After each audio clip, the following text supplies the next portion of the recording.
Out here in the perimeter, there are no stars. Out here, we is stoned, immaculate. Hello again. This is David Eastaugh. This is the C86 show.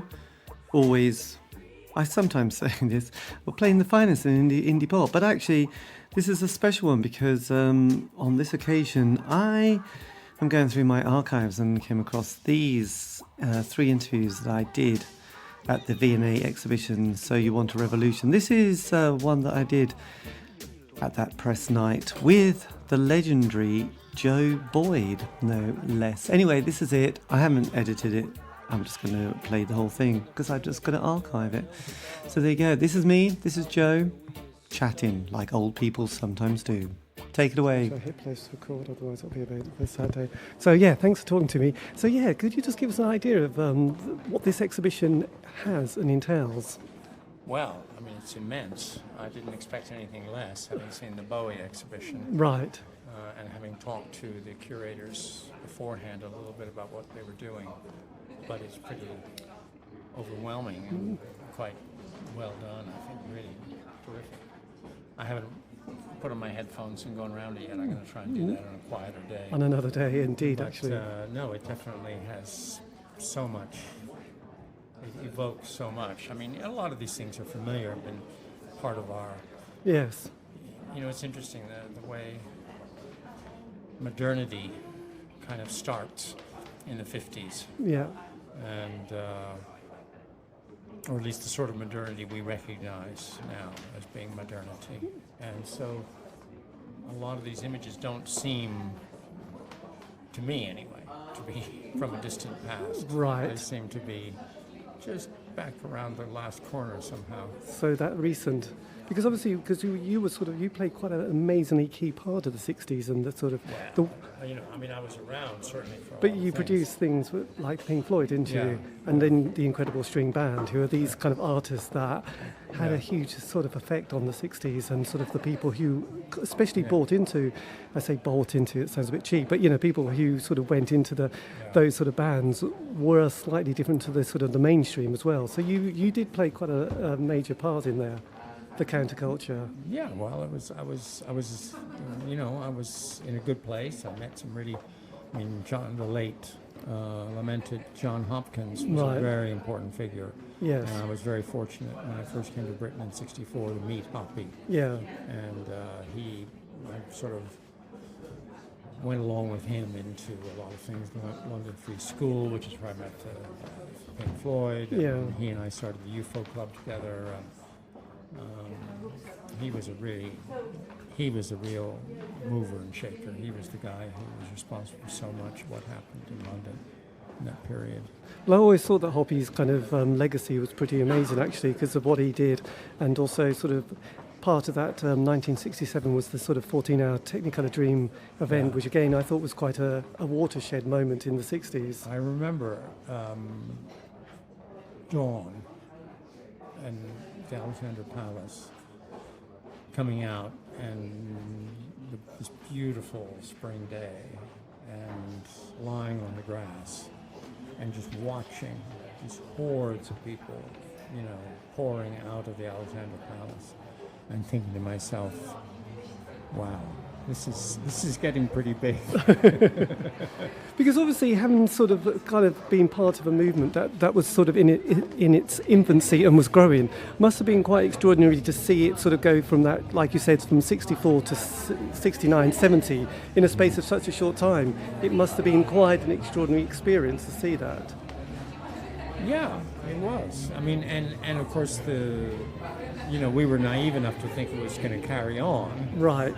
And of course, by 68, 69, it was sort of, had been, in a way, you know, you could look at it one way, you could say that the counterculture had influenced the mainstream. Yeah. But you could also say that the mainstream commercial world had co-opted the counterculture. Yeah. And it was probably somewhere in between the two. Absolutely. But I think there was a lot of disillusionment with the fact that so much of the music and the drugs and the clothes and the attitudes went mainstream, and rather than be celebrating it, a lot of us were kind of crushed that it had become so widespread and seemed to have so little political impact. Right. Because you've also got the sort of, because you came from America, came to London, England. Right. Did you sort of have that quite a kind of a view of what was happening in San Francisco, the New York scene, and then obviously the London scene? Because each of those three, which are quite major, were all quite different as well, weren't they? Yeah, and there was a feeling, I think, in Britain that, God bless Harold Wilson, he kept Britain out of the Vietnam War.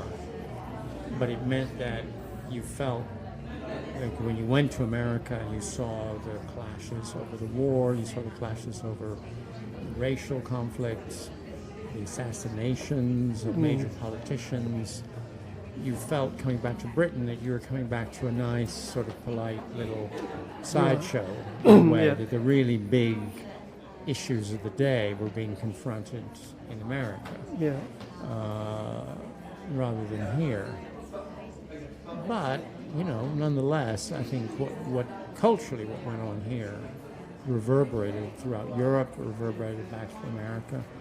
And so it wasn't really a sideshow, but sometimes it felt that way just because of the political sort of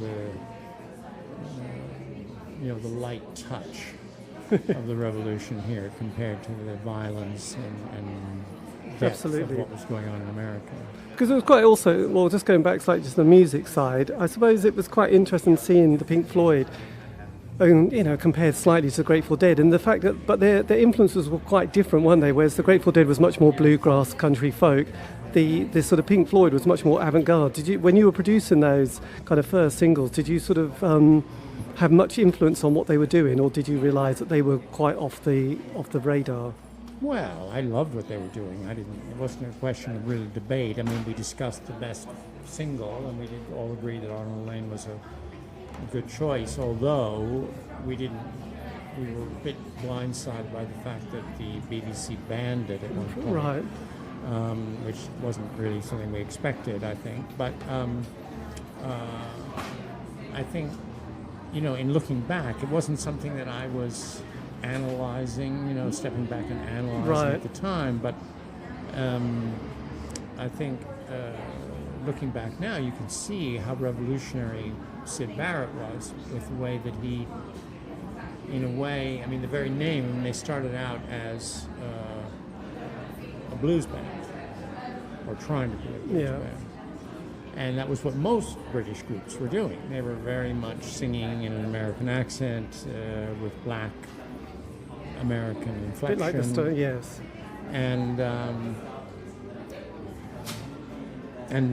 Syd was singing, like British nursery rhymes, and music hall, and quite very different, very removed from American sensibility in terms of lyrics, in terms of the way that he sang, and in terms of the chord changes, which were much more European, much fewer blues chords in their music. Yeah. And I think, David Bowie has gone on record as saying that Syd changed his life. That he, hearing Arnold Lane, that was the first time he'd heard somebody really sing, an Englishman, just sing the way they talked. Yeah. And it freed him, it liberated him, and I think it liberated a lot of British and European artists to kind of not be so enslaved to an American aesthetic. And the very name Pink Floyd is sums it all up, because it's the first name of two blues singers, very obscure blues singers. Right. And he just picked them out off the liner notes of a record and put them together like a cut up, an avant-garde move, like an art, because he was an art student and he was very influenced by Rauschenberg and the American collagists. And the very name of the group was a collage. Yeah. And a distancing from the earnest, Eric Clapton, John Mayall, Stones. approach to reverence for American blues records, you know. Absolutely. And also just going fast forward a few years, when you were working with the incredible string band, obviously they had one of those moments at the Woodstock Festival. What was it like working with those guys? It was fantastic. I mean, I loved working with them until, you know, they became Scientologists, and then it became a little more difficult. Right. And I always say that I don't regret, you know, you don't look, as Dylan said, don't look back. You don't have regrets. But I do have one, you know, which is when we were at Woodstock on the Friday night and it started to rain. I mean, the atmosphere was fantastic, and it would have been so great to have them on stage that night. Yeah. But they used amps in those days, and they had a sitar, and there was only just the tiniest of covering on the stage. The rain was blowing in, and that's my real regret, is that I didn't force them out onto the stage and do their set on Friday night, because they might have ended up in the Woodstock film, and Yes. life would have been very different. A bit like Joe Cocker, it was one of those Yeah. moments, wasn't it?